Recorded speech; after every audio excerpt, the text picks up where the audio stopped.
अस्सलाम वालेकुम।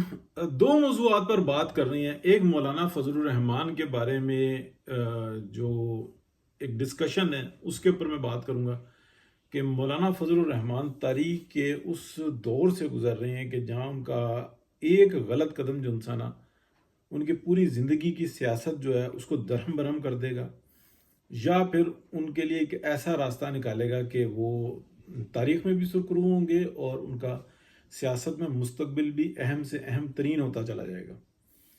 अच्छा, लेकिन पहला जो इंसान है वो ये है कि इंतशार की सियासत करने वाली पीटीआई और इमरान खान और उनका जो ग्रोह है, जो वो ये समझता है कि हम उनके साथ चलेंगे तो हम एमएनएज एमपीएज बनते रहेंगे और हमारी जो इंसाना इस सियासत के अंदर हमारा वजूद बाकी रहेगा।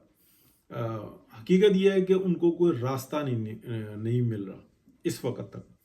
बहुत सारे एमएनएज और सेनेटर्स ऐसे हैं कि जो इस बात पर बिल्कुल राज़ी हैं कि हमें वे एग्ज़िट मिले तो हम जो सा है किसी बड़े इंतशार का शिकार ना हो और हम इस पार्टी से इमरान खान के उस जो उसका एक आप कह लें कि जो मिशन है उससे हम अलग हो जाएं किसी तरीके से। बहुत बड़ी तादाद है उनकी जो एमएनए सिटिंग है और जो सेनेटर्स हैं, और बहुत बड़ी तादाद में एमपीएज वगैरह ये भी हैं, तो उनको अभी तक वो मिल नहीं रहा।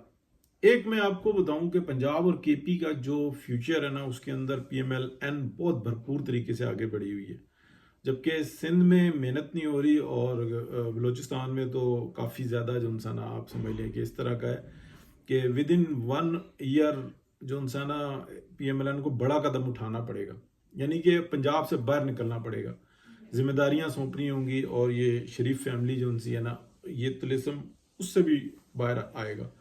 ये यानी कि ये जादू का जो असर है ना ये इससे बाहर आएगा तो फिर बात बनेगी। ये बुरी भी बात नहीं, ये भी जहन में रखना कि हम इसको कोई बुरा समझें। वजह ये होती है कि ऐसे माहौल के अंदर ट्रस्ट करना जो है ना वो बड़ा मसला होता है।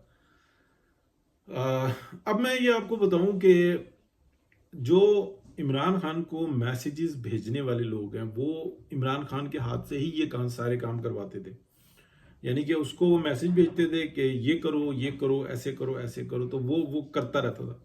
और उनकी ताकत ये थी कि वो इर्द गिर्द जो है ना इमरान खान के खिलाफ के हल्के में बहुत माइनर से लोग नजर आते थे लेकिन बहुत इंपॉर्टेंट होते थे।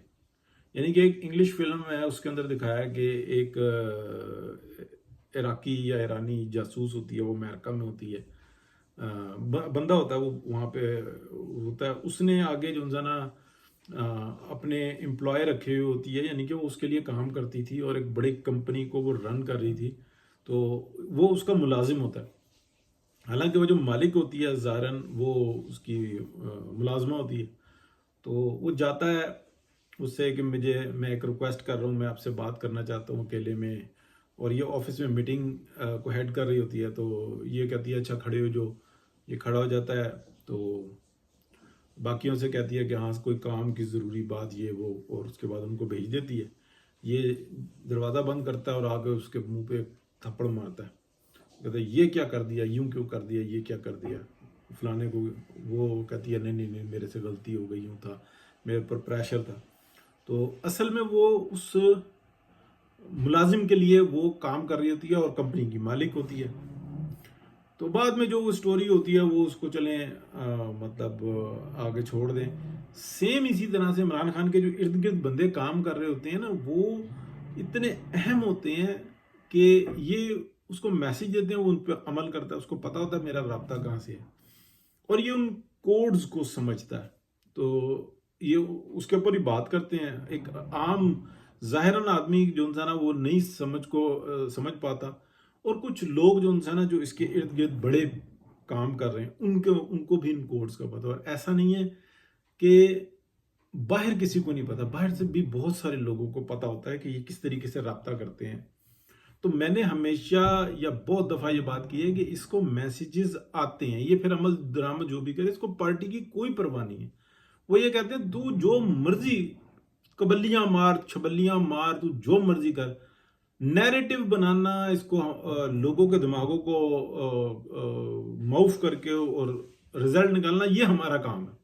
और PMLN बेवकूफ़ों की अव्वल नंबर की जमात है कि उनको इन बातों का इल्म हो जाने के बावजूद वो उसका कुछ तोड़ नहीं कर रहे, यानी कि वो उन एक्सपर्ट्स के पास जाने के लिए नहीं तैयार। वो कहते हैं कि हम हैं चौधरी और हमारी आगे भीख मांगो और ये भीख मांगो कि हम तुम्हारी मदद करते हैं और हम जो है ना तुम्हारी बात ही नहीं सुनेंगे। काम जितना मर्जी करवा लो ऑनेस्टी के साथ, लेकिन जो दौरे हाजिर का तकाजा है ना, यानी कि आप एस्पिरिन से कैंसर का इलाज नहीं कर सकते, ये बात नहीं समझ में आती। ये एक अलग मौजू है। लेकिन अब मैं आपको बताऊं कि एक डिस्कनेक्शन होता है, यानी कि डिसीजन जैसे होता है ना तोड़ देना, एक डिस्कनेक्शन होता है कि वो भी राब्ता तोड़ देना। तो वो इमरान खान से किसी हद तक करवाया, छोटा मोटा जो राब्ता हुआ ना उसी के ऊपर बेस बना के तो ये बातें आई हैं। मेरा ख्याल है कि बिल्कुल वो उनका राब्ता भी मुनक़ता कर दिया गया, और जो मैंने मालूमात दी थी कि उनकी जो ड्रग्स की सप्लाई है उसमें कमी वाक़या हो गई है या ख़त्म कर दी गई है, कुछ इस तरह का भी मामला है। यानी कि अब वो फैसिलिटीज़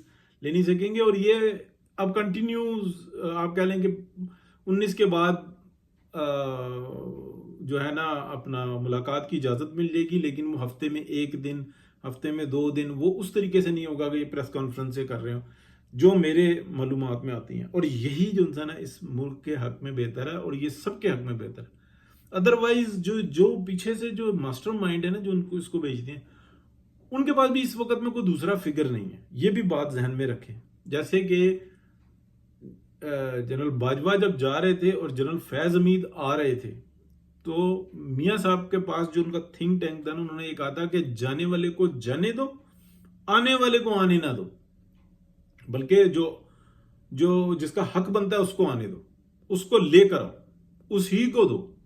तो जनरल हाफिज आसिम मुनीर साहब को कहा कि यही होगा, नंबर 1 पे यही है, और अब आगे हो सकता है कि कानून साजी में यही कर दिया जाए कि जो नंबर 1 होगा वही एक्चुअली वो होगा। और ये पहले से हो सकता है कि कानून साजी के अंदर ना ये किया जाए आगे जैसे ही हालात अच्छे होते हैं, कि ऑलरेडी वो अनाउंसड होगा कि यही है, अगले 3 साल के लिए यही बंदा है, यानी कि वो एक तरह से वाइस चीफ हो जाएगा, जैसे इंडिया में है। इंडिया में भी यही तरीका है। तो चले, ये बात काफ़ी लंबी भी हो गई और ये बता भी दी कि खान साहब से ना डिस्कनेक्शन हुई है, उससे थोड़े से मामला। और ये जो कर रहे हैं ना कि ये मुलाकात कराओ, बात कराओ, ये पीछे से मैसेज आ रहे हैं, लेकिन क्योंकि खान के हाथ में स्टेज है तो वो फिर मैसेजेस का उतना असर नहीं होता।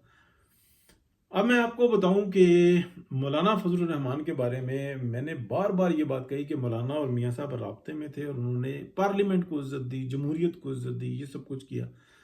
लेकिन एक डिस्कशन मैंने कल परसों में कुछ ऐसी भी सुनी कि मौलाना इस वक्त में जो पॉलिटिक्स कर रहे हैं, अगर मौलाना ने गलत स्टेप ले लिए, यानी कि 25 के बाद ये चली गई, तो हो सकता है कि ये पूरी की पूरी सुप्रीम कोर्ट के अंदर जो ग्रोह है ना, ये इसी माइंडसेट के अंदर हो कि हम उसी तरह से याशियां करेंगे जैसे साकिब निसार के दौर में थी, जैसे बंदयाल साहब के दौर में थी, जैसे आसिफ सईद कोसा के दौर में थी, कि हमने स्टेट को उल्टा लटकाया हुआ था। अभी उल्टी लटक ही नहीं सकती, यानी कि उसके अंदर ताकत ही नहीं है कि वो उल्टा लटकाया जा सके।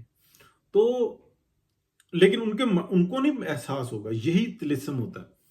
तो मौलाना ने अगर इस वक्त में ऐसा किया कि कोई टाइम वेस्ट करके ये सोचा कि मैं अपनी बातें मनवा लूंगा और फिर इमरान खान और इनका क्लैश होगा और फिर मैं केपी में बना लूंगा, कख नहीं होना। अगर ये टाइम गुजर गया 25 के बाद, तो हो सकता है कि खुल के खड़ा हो। और एस्टेब्लिशमेंट बिल्कुल भी इस वक्त तक ऐसी सिचुएशन में नहीं है कि पब्लिक को फेस कर सके। मार्शल लगाना ये होता है कि पब्लिक के सामने आना होता है, ये बात ज़हन में रखे। कॉन्स्टिट्यूशन की तो वाट लगा के रखी हुई है ना। अभी तो कोशिश हो रही है कि डेमोक्रेसी की वो जो शक्ल बनाई है ना इन्होंने हाइब्रिड वाली, उससे बाहर निकालें। अभी हाइब्रिड 2 चल रहा है, यही हुआ है ना। असद क़यादत तो इन्होंने साइड भी की है, उसके जुर्मदार भी हैं। तो ये बात ध्यान में रखें कि मौलाना की सियासत जो है ना इस वक्त दांव पे लगी हुई है।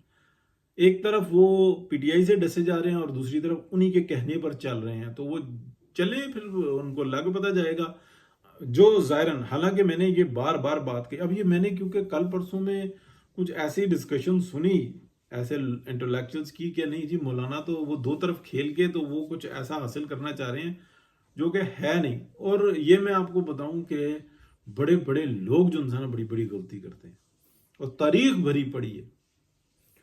بہت شکریہ جی، اللہ حافظ.